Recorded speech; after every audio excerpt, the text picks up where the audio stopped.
KR programming do not necessarily reflect the views of this station, its management, or staff. Prudent Money with Bob Brooks is sponsored by the Prudent Money Foundation on 91.3. Well, how does pop culture finance suggest that you invest in a bear market? Today we're going to take a look. Stay tuned for Prudent Money.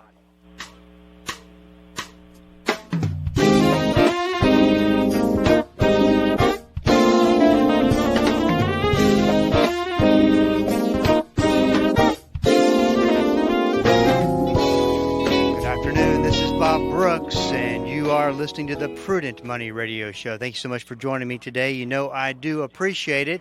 I do have a line open if you'd like to call in, join the program. The numbers to call are 1-877-913-5357, 1-877-913-5357. Hey, you can always go to the website, www.prudentmoney.com, and go to the Ask Bob section. Send the question and your comments in. I love getting your questions and your comments. And if I can give you any advice, give you an opinion, would love to do so. That's all as a resource for you at prudentmoney.com. One more time, that number, 1-877-913-5357. A little bit on the stock market. We're going to just kind of get you caught up. There's really not much to say. The last 2 or 3 days, the market's kind of just gone nowhere. It's gone a little bit down, goes a little bit up, finishes a little bit down. Pretty much just one of those rare, and I say rare because it doesn't happen very often, but the percentage of the time it does, small percentage, but one of those rare days where just nothing is going on. I think the market is really fixated on Wednesday when the Consumer Price Index comes out, because I think that this particular inflation data is going to tell the markets what they need to know, considering everything that has happened since this Consumer Price Index information has come out, over the past 30 days since it came out last time. So I think the market's kind of just waiting and patiently waiting, doing not much of anything, just to see what's going to be transpiring with that. As I've said over the past couple of programs, is we need to keep an eye on oil, and because it can move high and it can move fast. And we haven't really had to worry with the price of oil and the price of gasoline, because the price of oil had been falling for quite a bit of time. So now we're starting to see a bunch of your oil-producing companies cut production, and my guess is we'll start to see the price of oil go up and the price of gasoline go up, and then that effect on the CPI, Consumer Price Index, which measures inflation. So we'll wait and see until Wednesday when that number comes up. And then on Thursday, we have what's called the Producer's Price Index. And that's the same thing, but at the manufacturing level, our prices going up. I question whether, when I look at prices, say, in restaurants, and yeah, pretty much in restaurants, it makes me wonder how much are they actually overpriced compared to what kind of inflation we're looking at. I've often said we're probably looking at 20-25% inflation. If you really looked at the numbers and looked at what we're really paying for the inflationary pressures that are happening right now. But you go to a lot of restaurants, and they're pushing way above 20-25%. I mean, there's some that are actually lower than that. And boy, there are some that you go in, pay for dinner, you come out, you're looking at the bill, just going, how in the world can they charge that kind of money? But then again, I'm just speculating. I haven't been on the inside of any of that, or had the ability to look at what's going on beside the scenes. It does make me wonder, though.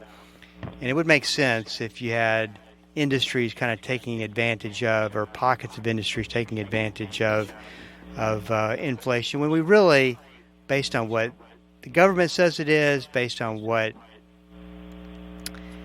we feel in our pocketbooks, is there's a lot of confusion in which leaves a lot of businesses the ability to raise a little bit, maybe more than they should.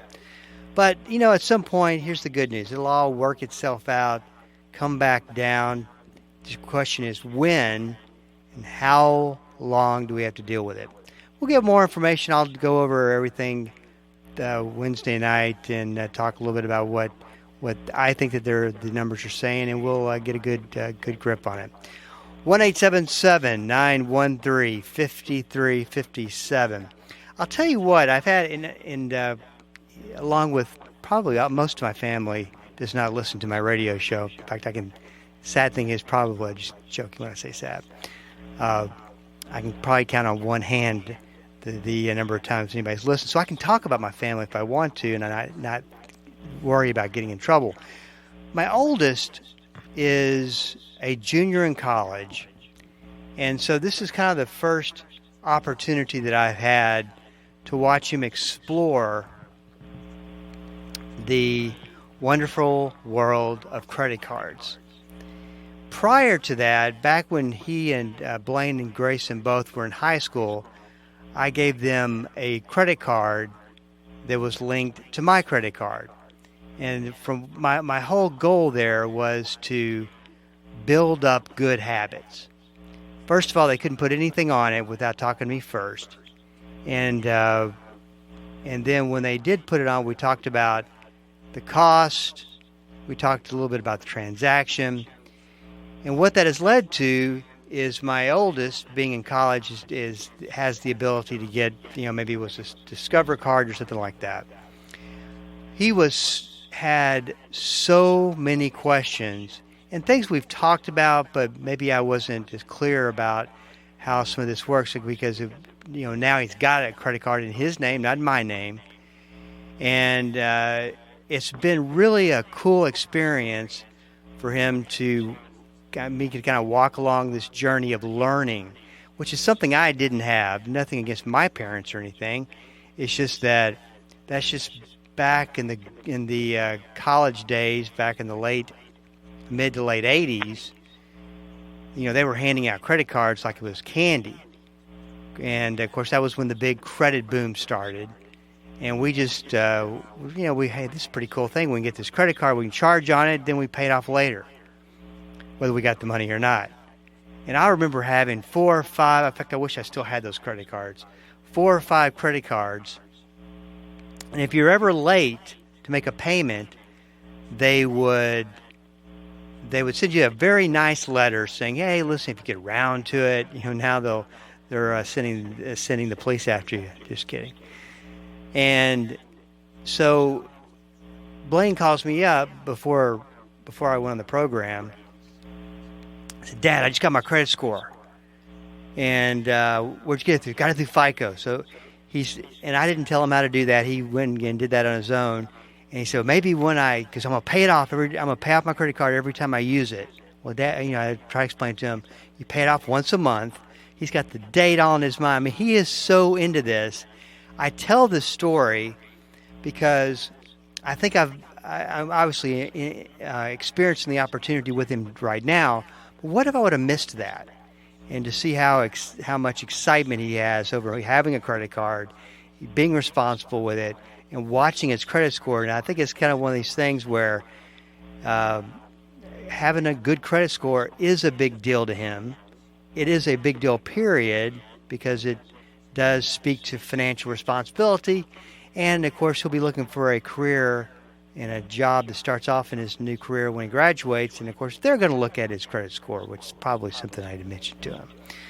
So I tell you all of that to not forget to share your stories, share your education with your kids a little bit at a time. When they're younger, take them to the grocery store with you, explain what bread costs, even if you think they're not picking up. Just continue to surround them with information. I will be the first to admit I don't think I've done that great of a job in that I have no excuse of educating my boys on how money works. I have done some things, but probably not as many as I should. Don't miss that opportunity because it's just so easy to explain. And the thing is, you kind of got to make sure you got your facts right before you explain. I've always said that that's the beauty of being a teacher, is that you've got to make sure that you are up the curve on the information before you can teach it.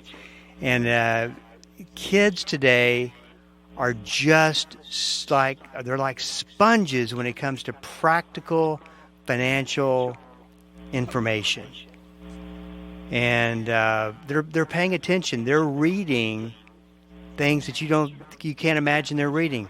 I had Blaine once he came into I was sitting at the kitchen table, and he came in and he said, "Hey, Dad, I read today where China is trying to get rid of the dollar, the U.S. dollar." And so I immediately jump into everything I know about it. He about turned and walked and left. That was a little too much, if you can imagine. But I was excited that he's paying attention.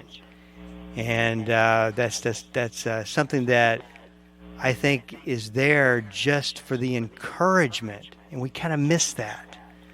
And I'll be the first to admit that I have kind of missed some of that. So don't miss it. And of course, the one thing to you younger parents, you've heard a million times, their senior year is here before you know it. My youngest is a senior this year. I'm looking at the calendar, and I'm a month and a half, and he's graduated, and then he'll be gone. So don't miss the opportunities to engage in life with your kids and make some great memories. 1-877-913-5357. This is Bob Brooks. Stick around. I'll be right back. The Word for Today is excited to announce the new official online home for the ministry of Pastor Chuck Smith and Kay Smith, PastorChuck.org. At PastorChuck.org, you'll have instant access to thousands of hours of verse-by-verse teaching by Pastor Chuck Smith from Genesis through Revelation, and full access to special messages on subjects such as prophecy and much, much more. Also at PastorChuck.org, a full library of great teachings by Kay Smith, and a section where you can read some of Pastor Chuck's books online, all free of charge. So visit the new official online home of the Word for Today and the ministry of Pastor Chuck and Kay Smith, PastorChuck.org. Hi, I'm Jill Taylor, inviting you to join me each Saturday morning at 11 o'clock for Choose Life Radio. You'll hear people from across America sharing their stories of faith, forgiveness, redemption, and restoration. Choose Life Radio will encourage you to fully appreciate the gift of life. You may also find help for you or a friend in need. So please join me Saturday mornings at 11 o'clock right here on Bible School Radio 91.3. This is Rob Randall, your host and teacher of the Invisible War radio program. The Invisible War is the study of God's Word on how to walk in Christ's victory in the spiritual battles we face against the powers of darkness. Join me every Sunday morning at 9 right here on KDKR and KYJC in Commerce, your station for life. Welcome back. This is Bob Brooks, and you are listening to the Prudent Money Radio Show. 1-877-913-5357. I do have a line open, and I would love to hear from you today, whatever's on your mind. So that first part of the program today, I was not even planning to talk about, just kind of started coming out and went with it. So maybe I'll get to the content that I created for today and talk a little bit about pop culture finance. Question: I have always used a 60-40 portfolio with my 401k plan. Last year, it was a disaster. What now does it cease to work going on to the future? Now, what is a 60-40 portfolio anyway? It's 60% in stocks or stock funds, we're talking 401k plans, and 40% into bond funds, that type of thing. So 60-40 is considered a good balanced risk and growth type portfolio. Now, obviously, it has worked well for decades, minus 2008, and definitely minus last year. I think that that particular portfolio was down 16% for the year. Not a stellar year by any stretch. And once again, Pop Culture Finance treats the 60-40 portfolio just like with everything else. It's an absolute truth. You're going to protect yourself against a bear market in a 60-40 portfolio. And that's where they lead you to believe. Once again, absolute truth, 1 + 2 = 3. Always, that is an absolute truth. With money, though, it could be 1 + 2 = 5. And it leaves us scratching our head. The message has been, is the 60-40 portfolio ancient wisdom? Saw that in an article one time. Should we abandon the idea of the 60-40 portfolio? I don't think that the answer is just because something doesn't work. And this is what Pop Culture Finance doesn't know what to do when something they call an absolute truth doesn't work. What do you mean it didn't work? It's supposed to always work. But it didn't work last year. I would say the 60-40 portfolio is a wonderful strategy. And as you know, any kind of strategy that you can get and add on to it, tweak it a little bit, makes it an even better strategy. That's for people who are interested. A 60-40 base, you could always change up the risk level with that combination. I think the thing that you have to realize is that sometimes we have to be a lot more flexible with how we have our portfolios put together. Now, I realize that there's a lot of people, maybe even a few people listening, that go to their portfolio with their 401k when they sign up and they just maybe pick some funds. Hopefully they have an advisor and you've used your advisor to help pick your funds. However they get chosen, it could be just a mixed, some kind of random portfolio put together. It could be well thought out. The bottom line is, if something's not working, you fix it, right? So here's something, a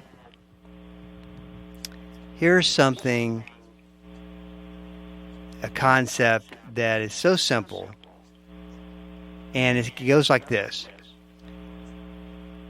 In every market, something, at least that's been my experience, something is working. And of course, it's not always easy to figure out what it is that's going to work and continue to work.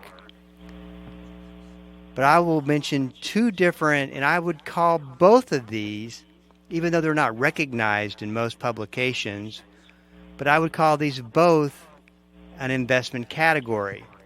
The reason one is an investment category and it's not written about by Pop Culture Finance is because this isn't for people who are probably going to want to be a do-it-yourself investor unless you have a lot of experience, because you can you got to understand how to manage it. This isn't going to be in 401k plans. I've yet to see a 401k plan with this type of fund in there. But it's called, there's two different categories. One is money market accounts and one is inverse accounts. And an inverse fund, or you could call it a bear market fund, is set up, not guaranteed to, and is set up with the intention of making money in a bear market. So it's generally linked to one of the indexes. So let's say the S&P 500. So in theory, and I want to be real careful with my message that I'm trying to send out here, I'm basically wanting for you to understand the concept of if something that I'm doing that's not working, choose something that is working. And there is always something that's working. At least that's been my experience. I could be wrong. Something could prove me wrong, but this is what I've seen. So the inverse fund, if the S&P 500, or we'll call it the stock market, goes up 10%, well, this inverse fund is going to go opposite. It's going to go down 10%. However, if the S&P 500 index or the stock market goes down, say 20%, then this fund is supposed to go up about the same amount. Minus that didn't take into account expenses or anything like that, but you get the drift. It's supposed to do opposite. Once again, I would two words of caution. I would only utilize that strategy with an advisor that is trained and educated in following that methodology. And then second, I would never, ever find myself in a situation where your advisor who just has decided this would be a great idea and has never done anything like this before, I'd be real hesitant to say, sure, Mary or Joe, go ahead. Start investing some of my money into there because, like I said, it takes some experience and you don't want to have unintended consequences, we'll say. So those are a couple of things. The other category, investment category, when you're averaging roughly 4% per year, and I get that from what's called the 7-day yield, I would suggest you are an investment category. Of course, I've always believed that money markets or cash is an investment category. Sometimes it's a place we move money because we don't have anything else better to do with it, and it's the only thing that's not losing money at the time. And it's a allocation change, not a timing change. Now, I don't want to hear that because that's what Pop Culture Finance would call it. I agree with Pop Culture Finance. It is almost impossible to perfectly time the market. All that tells me is how lucky a person is to be able to pull it off. And yeah, timing is not what we're doing here. We're reducing or increasing risk, moving in or moving out of a money market. But the money market is what's called a 7-day yield. There's a lot of them that have 4.25%. That should translate, if that goes all year, for an annual return of roughly that. So it's very simple. You tweak that 60-40 portfolio. If you see it's not working. And that's been the tough thing about, as we've talked about, bond investments, individual bonds have gone through, I think it did come out to be the worst, if not the worst, second worst, but I think it was pretty much the worst year in bonds in history. And the year before it wasn't too great. But look at this from the standpoint of, but let me back up and say this. So 60-40, if bonds aren't going to work, they're usually the one solid piece of investment portfolio, the investment portfolio that stands in there and helps protect the whole portfolio from losing as much. But I want you to notice, though, a trend. The last time that this 60-40 type arrangement didn't work was the last bear market in 2008, and bonds didn't do so hot. Of course, they did much better than they're doing this year. I mean, in 2022. In this last bear market, which I think we're still in, bonds did horrible, very bad. So it may be that the diversification potential in a bear market, maybe not like a rough market, but in a short-term rough market, but in a bear market may not be so hot. Maybe we don't. Maybe we kind of lose that advantage of mixing up bonds and stocks. I don't know. Just throwing it out there because this would be 2 bear markets in a row that we've actually seen this. So sometimes it takes the strategy and tweak it a little bit to make it make more sense. Hey, this is Bob Brooks. If you got a question for me, please go to the website at prudentmoney.com and send it in because we are all out of time. Till we do meet again next time, keep the faith and have a great rest of the day.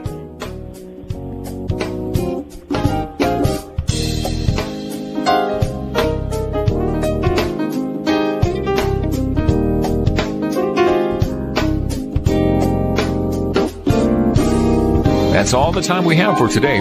Questions or comments for Bob, or to find out more great information like what you've just heard, visit www.prudentmoney.com. Be sure to join Bob Brooks again for the next edition of Prudent Money.